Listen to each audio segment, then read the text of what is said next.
A finished mini journal feels powerfully precise because it's made of little tiny insignificant parts that are turned into something meaningful.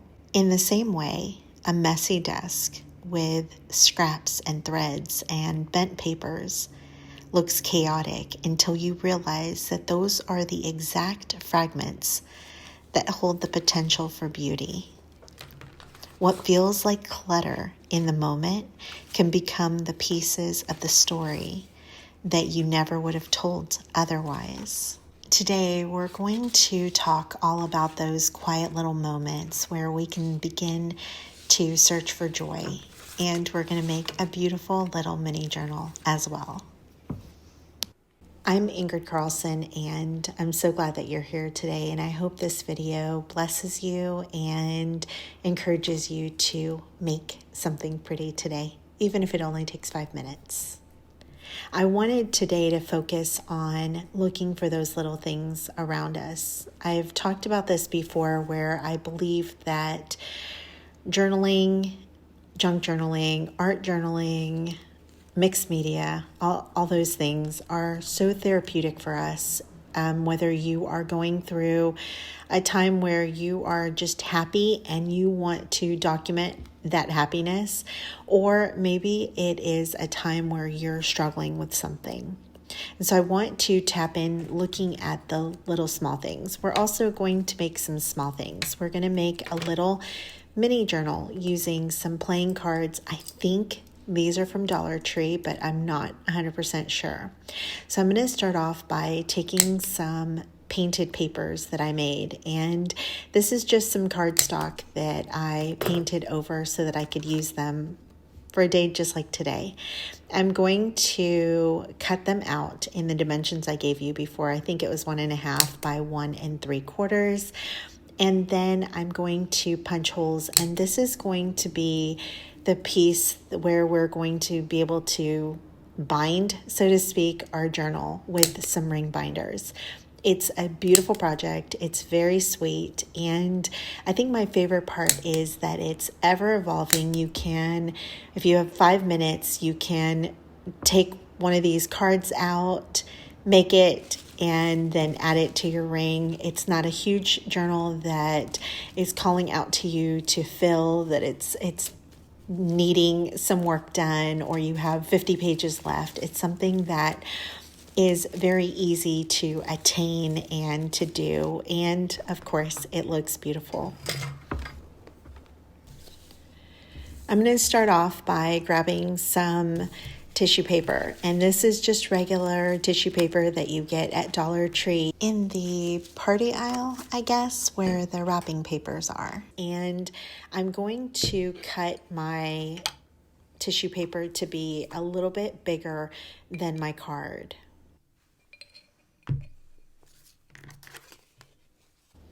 I think the thing about these little projects that really invite you to play is the removal of the risk.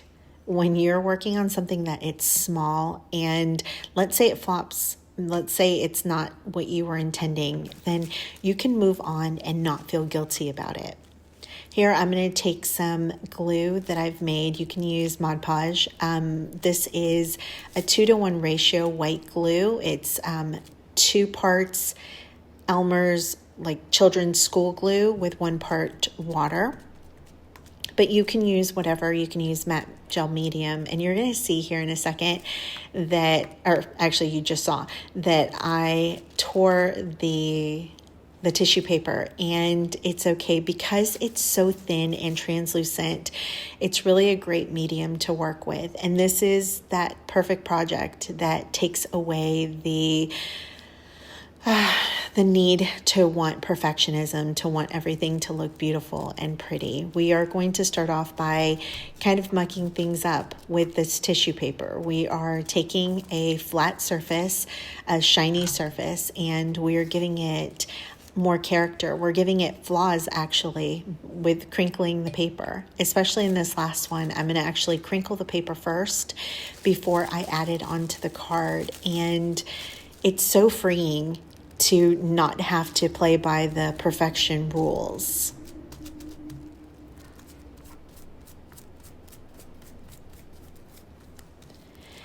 Mini journals also force you to focus on one thing at a time instead of focusing on the multiple pages that you have on a journal.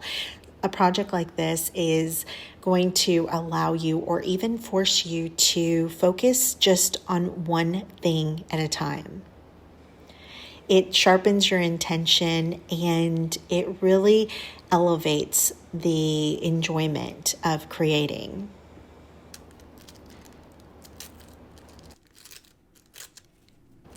I love this process because even though we're not even close to decorating, it's in this time with the little breaking of the papers and even drying the glue in between the stages. You're going to see I'm going to use some other wet medium. And even in between that, there's just a lull that evokes calmness and just quiets your spirit. I'm going to start off by taking some distress inks and just blotting them haphazardly around the card. There's 2 reasons for covering the card with the tissue paper. Number one, there's 3 reasons. I already mentioned the first one. We're kind of making it imperfect so that it is the perfect substrate for you to then put your creations on and your imperfections, which are so lovely. And then number 2, it's taking away the shininess of the card. And number 3, it's allowing the paint to stick on.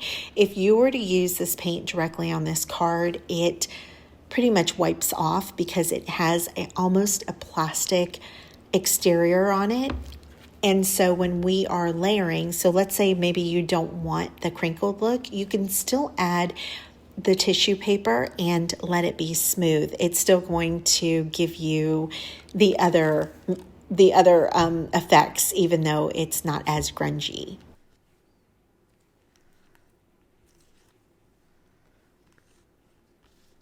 It's the quiet times where you're dipping into the paint, where you are spraying the water and watching the paint mix with one another. It's in those moments where the ideas start to develop and they start coming in to the forefront of your mind of what you could do next and what color combos and what papers you could use. So make sure that you are allowing that time for the quiet moments.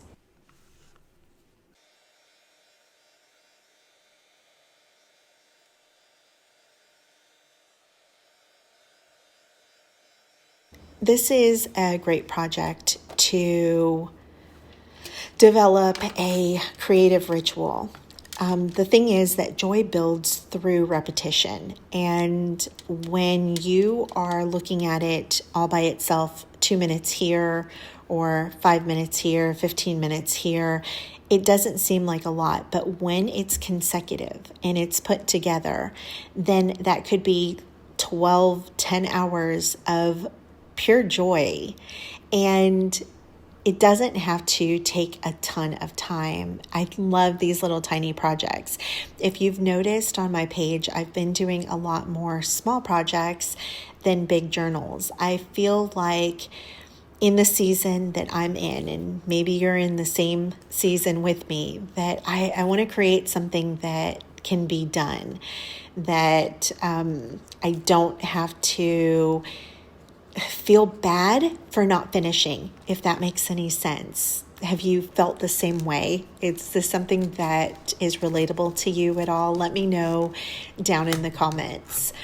But this is also a project that you can add to those big journals. So it's a win-win either way you look at it. The other thing with the small rituals is that it's harder to make an excuse not to do it. I know we all have those days where there's a million other things. There's laundry, there's food prep, there's cleanup in the kitchen, there's work, there's kids, there's family members, there's friends, whatever it is.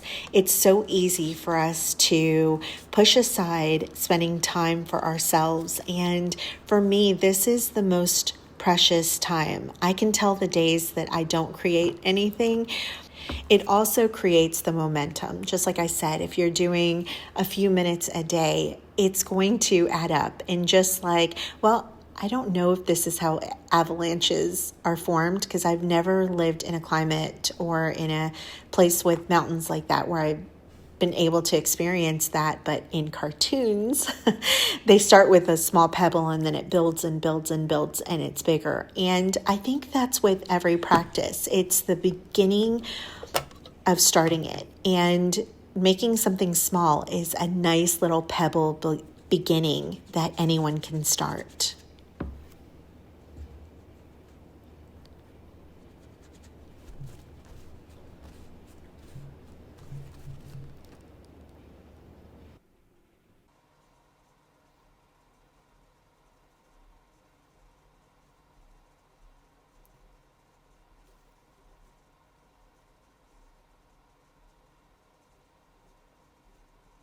These little mini journals, they act as almost time capsules. And they start to document and remember the little details that you might otherwise forget.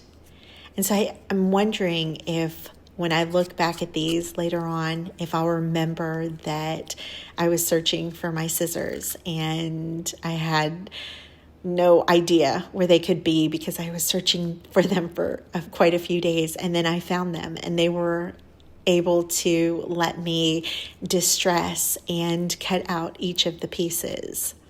I wonder if I'll remember that the paints that I was using were paints that I had mixed up myself to do for some paper, just coloring so that I had those pieces of paper, or when I was working on my index cards. And that now is proving to be a different outlet altogether, which holds a very dear place in my heart.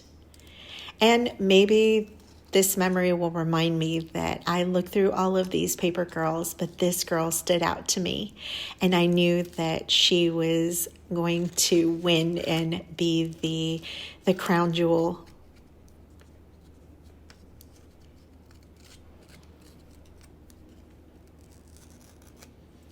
And that's just it. Each little piece, each page, each project is proof that joy can be made, not just found. It's looking at the little things. It's through the cleanup of our desks. It's through the messes that we have to put away.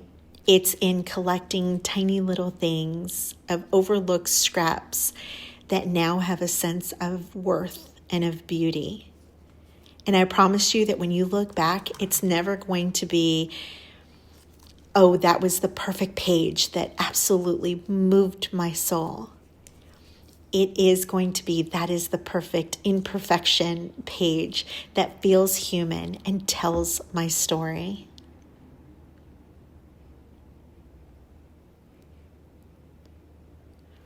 Big joys are rare, but the small joys, those are everywhere. And you can live in them. You can live in them as you're putting your supplies away and just looking at all of the beautiful pieces that you've collected.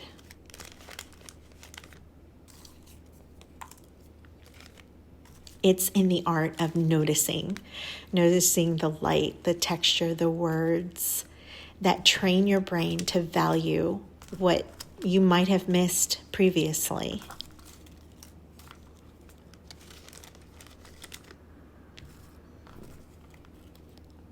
And it's in those small joys that are layered together, just like the collages that we just created, just adding them together like scraps that become a full story.